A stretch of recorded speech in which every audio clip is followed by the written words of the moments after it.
ஒரு தாத்தா ஒரு பையில ஒரு குள்ள வச்சுன்னு எடுத்துன்னு போனாரா.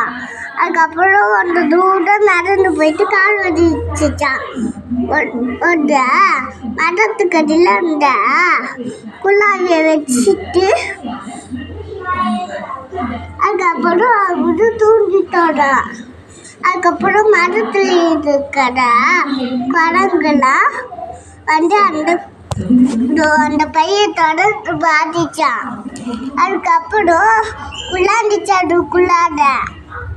அதுக்கப்புறம் எடுத்துன்னு போச்சான்.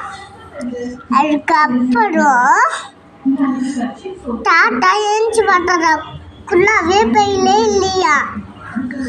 மரத்தில் பார்த்தாரு ஒரு குரங்கு எடுத்துன்னு போச்சா மரத்தில். அதுக்கப்புறம் அவட தலையில் இருந்த குள்ளாலாம் கீழே போட்டுட்டாரா. அந்த குரங்கு கீழே போட்டுச்சா. அந்த கதை முடிஞ்சிச்சு.